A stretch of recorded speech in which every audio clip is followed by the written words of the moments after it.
Today marks the beginning of the rest of your life. Follow your dreams. Believe in yourself. Shoot for the stars. You know what's funny? The moment I started saying those lines, half of you probably knew exactly where I was going before I even finished, because you've heard them before. At graduations, in speeches, in movies, on Instagram captions somebody posts over piano music while staring out of airplane windows. And honestly, that's not a bad thing.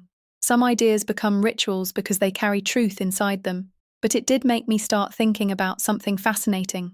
How much of life is actually built on rituals people rarely notice anymore? Wake up, check your phone, go to work, sit in traffic, scroll while eating, reply, "I'm good," when you're absolutely not good, pretend you're going to sleep early, watch one video, accidentally watch 17. And somewhere inside all of those tiny repeated moments, people slowly build entire lives. That realization honestly stayed with me for weeks. Because rituals are powerful. Families have rituals, schools have rituals, relationships have rituals, countries have rituals, technology has rituals. And what's fascinating is, most rituals begin for good reasons. Morning coffee rituals create comfort. Holiday rituals create belonging. School rituals create structure. Even saying, "How are you?" without expecting a real answer is technically a ritual that helps society move smoothly through the day. But then I realized something else. Sometimes, rituals survive longer than the explanations behind them, and that may be one of the most important hidden stories in human history, because every generation inherits instructions from the generation before it. Work hard, go to school, get the degree, get married, buy the house, save for retirement, stay strong, keep going, but very rarely do people fully explain the emotional journey that happened in between those milestones. People usually pass down the starting line and the finish line, but not the actual race, not the anxiety, not the confusion, not the identity crisis at 32, not the fear after becoming a parent, not the burnout, not the loneliness, not the years where they secretly had no idea what they were doing. And because of that, every new generation often ends up feeling like they're the first people struggling through emotions that have actually existed forever. And honestly, I don't think older generations do this maliciously. I think many people were simply taught that survival mattered more than self-reflection. Previous generations often had less time, less emotional language, less psychological research, and fewer spaces to openly discuss vulnerability, so people passed down structure without always passing down the emotional map. And somewhere during all of this, society also created one of the most interesting ideas ever invented. That 18 years old means somebody is now officially an adult, which is fascinating, because biologically and emotionally, people know life doesn't actually work that way. Some of the deepest human development happens between birth and 10 years old. That's where confidence, emotional regulation, attachment, and identity often begin forming. Then from roughly 10 to 18, many young people enter what almost feels like social autopilot. School schedules dominate life. Peer pressure shapes identity. Social acceptance becomes survival. People memorize information, follow systems, chase grades, and prepare for adulthood, before most fully understand themselves yet. And then suddenly, 18 arrives, and society basically says, "All right, good luck." And the fascinating part is, many people don't truly begin understanding themselves until somewhere between 20 and 40.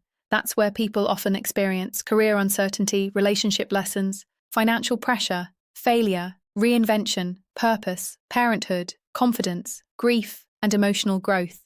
That's the real race. That's where life actually starts teaching the lessons nobody fully explained earlier. And by 40, many people have slowly started deciding who they believe they are, not always consciously, but through routines, habits, beliefs, relationships, lifestyle patterns, work patterns. From there, most people continue refining who they already became, unless some major life event forces a dramatic shift. And once I saw life through that lens, everything started making more sense. The stress, the confusion, the generational tension, the constant feeling people have of trying to figure life out. Because maybe people were never supposed to figure life out instantly. Maybe life has always been a long unfolding process of awareness. And that realization sent me down one of the most fascinating rabbit holes I've ever explored. I started looking at education, technology, relationships, cities, healthcare, media, work culture, not critically, curiously, and slowly. I began noticing something simple but profound. Life feels different depending on the environment surrounding you. A classroom can make somebody feel inspired or invisible. Technology can leave somebody feeling connected or mentally exhausted. A city can make life feel alive and social, or isolating even when surrounded by millions of people. And once you notice that, ordinary moments suddenly become incredibly interesting. A family sitting together while everybody's looking at different screens. A teenager wondering if the path they're preparing for actually fits who they are. A couple spending more time commuting every week than having uninterrupted conversations together. And eventually, all those observations led to one giant question: if society were redesigned today from scratch, knowing everything people now understand about psychology, technology, relationships, stress, attention, and emotional well-being, what would people intentionally build more of? That question became the foundation for something we started calling the good life, and over several weeks, the Good News Report organized those ideas into 15 categories, not because we believe these are the answers, and not because modern life is broken. The list exists because every generation benefits from occasionally stepping back and asking, what parts of life already work beautifully, and what parts of life might continue evolving as society changes. That's it. This isn't a list about perfection. It's a conversation about possibilities. 15 thoughtful shifts that could potentially help people feel more connected, more balanced, more emotionally healthy, more present, and more fulfilled inside the lives they're already living. Some ideas involve technology. Some involve education, some involve relationships, healthcare, leadership, work culture, or community design. But underneath all 15 ideas is one simple thought: what helps people genuinely thrive long-term, not just economically, emotionally too. And honestly, the first category surprised me the most: attention, because attention quietly shapes almost everything else in life. Relationships, learning, creativity, presence, memory. And maybe that's why so many people miss the feeling of being fully present now. Watching a movie without checking your phone, having dinner without notifications, interrupting the conversation, going through an afternoon without feeling mentally scattered in 10 different directions. And technology isn't the enemy here. Technology has improved life in extraordinary ways. But maybe the relationship between people and technology is still evolving. Maybe future technology becomes increasingly designed around helping people feel clearer, calmer, more focused, and more emotionally present. Not less technology, more intentional technology. And once I started thinking about attention, I naturally started thinking about children. Because if attention shapes daily life, it definitely shapes learning too. And one thing I absolutely love about young people is that they want learning to feel emotionally real. Most people don't remember every worksheet from school. They remember the teacher who believed in them, the project that sparked curiosity, the moment something suddenly clicked emotionally.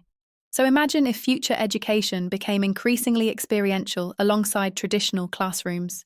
Imagine students exploring leadership through immersive simulations before stepping into leadership roles. Imagine teenagers experiencing entrepreneurship, communication, teamwork, financial literacy, or parenting through experiences that make life feel tangible before consequences become permanent. Not replacing traditional education, expanding how people discover themselves through learning. And honestly, that thought stayed with me, because how many adults spend years trying to understand themselves, simply because they never had enough opportunities earlier in life to explore who they truly were becoming. And that's really what the Good Network is all about: clarity. Not telling people what to think, not demanding people reject modern life, not pretending society has all been wrong, but encouraging people to become conscious enough to imagine alternatives that contain real, thoughtful solutions. Because once people realize they are allowed to question systems without hating them, everything changes. Curiosity replaces fear, awareness replaces autopilot, and conversations become more constructive instead of more divisive. So tonight, as you move through your life this week, pay attention to the rituals surrounding you, not critically, curiously. Ask yourself, which routines genuinely bring me peace? Which environments help me feel most alive? Which systems help people thrive emotionally, not just function efficiently? Because maybe the future doesn't belong to the loudest people. Maybe it belongs to the people willing to thoughtfully ask, what could life also become from here? I'm Candace Goodman. You just got the goods from the goods.